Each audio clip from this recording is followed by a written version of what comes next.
What's up, guys? Thank you so much for crossing over and coming to the other side. I would really appreciate it if you could take a moment and just subscribe to this new channel. This is where I'm going to be posting more videos, and I would love for you to see them on here. So subscribe to this channel. Today I'm going to share with you a story about when I got my teeth whitened in Mexico, and also I got some fillings there. It was a little bit of a traumatic experience for me. And then I'm going to be sharing with you what my current routine is as far as oral hygiene. So I think it was 2013 or 14, I went to Mexico, and I was initially going because Joey wanted to go and get some dental work done, and he did a lot of research on this particular place that we were going to go to in Mexico. And I guess it seemed like it was really legit. There were a lot of great reviews, and so he felt pretty comfortable getting his dental work done there.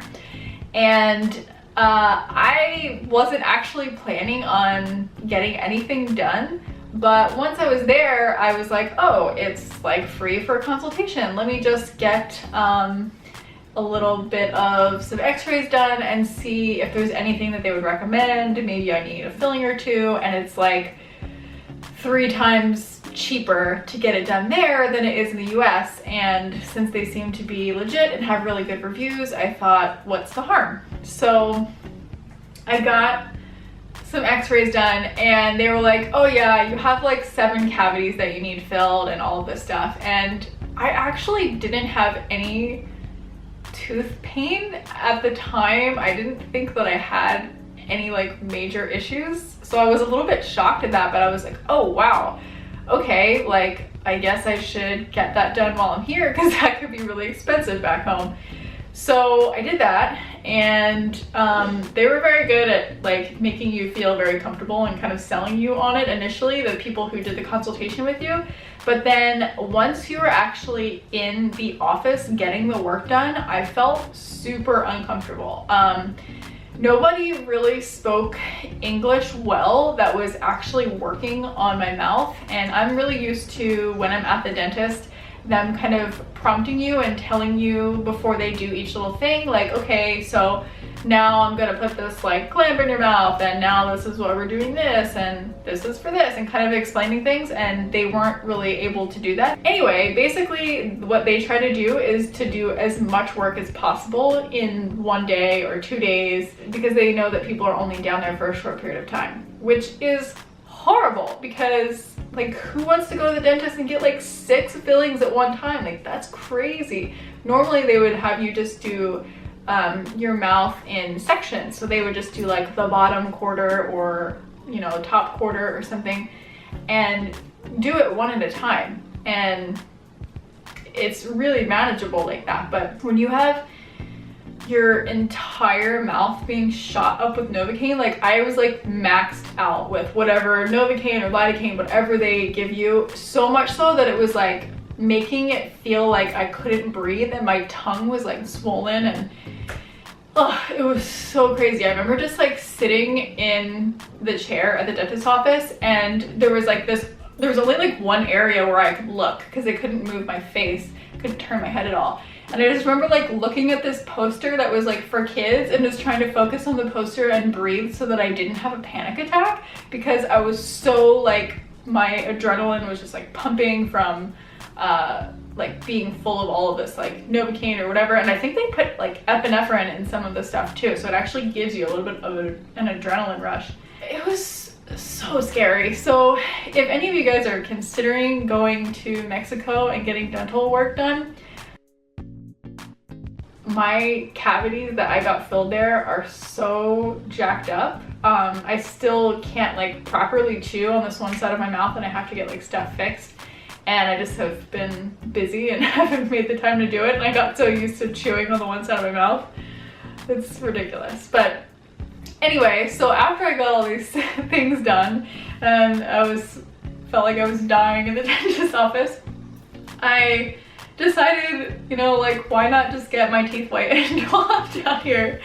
So it's way cheaper to do it there, and I figured, well, they can't screw this up, can they? And it definitely made my teeth look awesome. They were sensitive for a few days. I don't know the entire chemical process that goes into it, but yeah, I would say that was worth it. If you wanted to go to Mexico, if you live in California and you want to go to Mexico to get your teeth whitened, I would recommend that, but I wouldn't recommend their other dental services. My teeth weren't really brown or anything to begin with. They were still pretty white. They were a pretty good shade, but then they looked like super white afterwards. And I think that I've been able to maintain it pretty well. I do get a lot of compliments still, like years later, that my teeth look pretty white, and they're not like, you know, sparkling bright white, but they're pretty white. So I'm going to share some tips with you guys for keeping your teeth whiter if you've recently whitened them and you want to maintain the whiteness, or if you're noticing that your teeth are starting to become discolored and you're wondering why. Coffee and tea, there's something that really do stain your teeth. So I would notice that my mom, who drinks coffee a lot, she used to use these Crest white strips all the time, I guess because the coffee was staining her teeth. And that's like one of the #1 things that stains people's teeth, basically, is coffee. And then tea is probably right behind that. And also wine, red wine and white wine. White wine actually doesn't stain your teeth. It basically makes stains that are already existing turn like a darker gray color, so that's kind of gross. And I think red wine does actually stain your teeth like a gray color. A lot of people are not going to stop drinking coffee to keep their teeth whiter, but maybe make sure that you're brushing after your coffee so that you're not staining it. Coffee is really acidic, and so it's good to kind of get that out of your mouth after you've been drinking it, whether you're swishing with some sort of toothpaste or just doing a quick brush. Surprisingly, fruit is something that can also stain your teeth. So I guess I'm not eating a lot of fruits that stain your teeth. Berries are something, if you're eating a lot of blackberries, raspberries, just really dark berries can stain your teeth, cherries, stuff like that. And even pomegranates, they can all stain your teeth. So if you're drinking pom juice or if you're eating that kind of stuff regularly, then just make sure that you are brushing your teeth afterwards to get those stains off of your teeth. So now I want to share with you my regular routine for keeping my oral hygiene up. I have to absolutely recommend a Sonicare toothbrush. I've noticed that my teeth feel massively cleaner after using a Sonicare compared to brushing with a regular brush. I don't know that it's the same for every electric toothbrush. The only kind that I've had is a Sonicare, so that's why I'm recommending a Sonicare.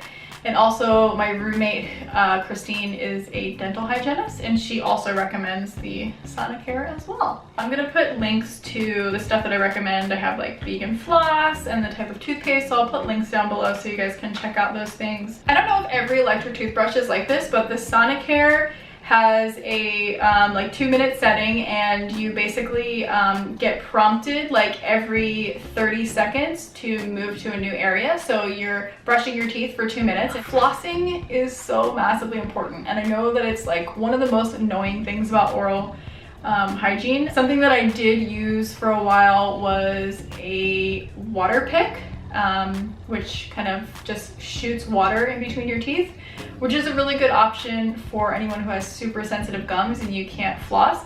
But flossing is really, really good. So you just want to make sure that you're being gentle but effective while flossing. Something that Christine showed me is that you want to like make sure that you are getting like significantly around each tooth. Say I was doing my front tooth, you want to like go up on the side, up on the other side, and you want to kind of like get under the gum line around the tooth on each side. Just make a meditation out of it. And something that I would like to recommend too is, I know that sometimes you're tired at night and you're probably like, I don't want to floss my teeth right now and just go to bed.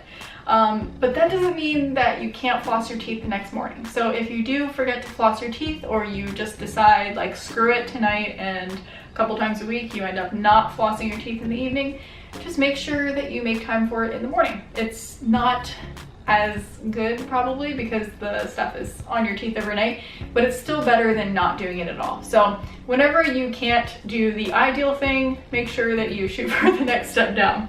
And the floss that I would recommend is, it's called Gentle Floss, Premium Dental Floss. It's 100% vegan wax. And that's something that I didn't ever think of before in the past. I never thought of the fact that the wax on a lot of floss is possibly not vegan, and they probably use beeswax for a lot of it. So this one is definitely vegan, and that's really good. They have different flavors. This one is minty, and I think they have like a cinnamon flavor and stuff. So I will put a link to that in the description as well. And then as far as toothpaste, what I really love to use is called EcoDent. And this is something that I've been using for a really long time. I love it a lot. And they have all different flavors, some that are amazing and some that are really disgusting, like anise flavor. But this one is just original mint flavor. It tastes like pretty much like normal toothpaste, except it's a powder. And so the fact that it's a powder makes it really convenient for traveling too. So if you're traveling, you don't have to think about like, oh, I need to get like the travel size toothpaste, because it's a powder and it also comes in a 2-ounce container. And this 2-ounce container will last me, I would say probably like more than 2 months, and they're very affordable. They're like, you know, maybe like $7 or something like that. It could be even cheaper. It might be like $5, but this is my favorite little tool. So this guy is a tongue scraper, and I love this tongue scraper because it has 2 different sides. This is kind of gross showing you all this stuff I put in my mouth, but it's got 2 different sides on it, and like one is a fuzzy scrubbing side and then the other side is a scraping side. So what you do is you like scrub your tongue first with the scrubby side, and then it kind of like picks up all of the dirt and debris on your tongue, and then you use the scraping side to scrape it all off. And I'll usually do that like 2 to 3 times, and it gets your tongue really clean. It's way better than just using a toothbrush or just using a like scrubber. I've seen little like tongue scrubbers, but the scrubber and scraper tool is the most ideal. I hope that this video was helpful for you guys. I know oral hygiene is kind of an subject, but it's very important to avoid having cavities on raw food. So I hope this video was helpful to you guys. I thank you so much for watching. Make sure that you subscribe below. The videos are going to be pumping out on this channel now, and I'm excited to be over here. So I hope you're excited too. Thank you guys so much for watching. Click like, and I'll see you later.